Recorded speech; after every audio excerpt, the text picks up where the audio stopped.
அவன் முழுவதும் தங்கத்தால் செய்யப்பட்ட ஒரு விசித்திரமான பெண்ணை சந்தித்தான்.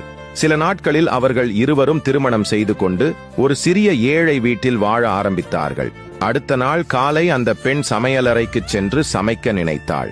ஆனால் அங்கு ஒன்றும் இல்லை. அரிசி இல்லை, மாவு இல்லை, காய்கறி இல்லை. வீடு முழுவதும் காலியாக இருந்தது.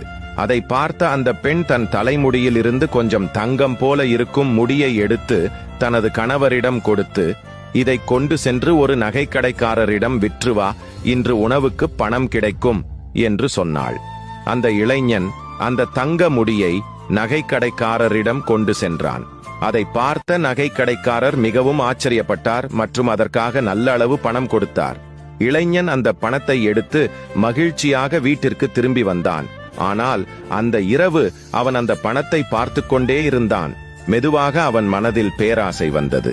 இவ்வளவு சிறிய முடிக்கு இவ்வளவு பணம் கிடைத்தால் முழு தங்கப் பெண்ணை விற்றால் எவ்வளவு பணம் கிடைக்கும் என்று அவன் நினைத்தான். மறுநாள் அவன் தனது மனைவியை அழைத்து நகைக்கடைக்குச் சென்றான். பேராசையில் அவளை நகைக்கடைக்காரரிடம் ஒப்படைத்தான். நகைக்கடைக்காரர் அதற்கு பதிலாக அவனுக்கு ஒரு லாரி நிறைய பணம் கொடுத்தார்.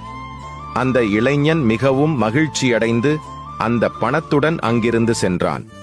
சில நாட்களில் அவன் மிகவும் பணக்காரனாகிவிட்டான். பெரிய வீடு, விலையுயர்ந்த பொருட்கள், ஆடம்பரமான வாழ்க்கையெல்லாம் கிடைத்தது. ஆனால் அந்த நகைக்கடையில் அந்த தங்கப்பெண் தனியாக உட்கார்ந்து கொண்டு தினமும் அழுது கொண்டே இருந்தாள். ஏனெனில் அவளுடைய கணவன் பேராசையால் அவளை விற்றுவிட்டான். கடைசியில் அந்த பெண் தனது கையில் ஒரு பலகையை பிடித்து நிற்கிறாள். அந்த கதையின் நெறி என்னவென்றால், பேராசை மனிதனிடமிருந்து அவனுடைய மிகவும் மதிப்புள்ள விஷயத்தையே பறித்துக்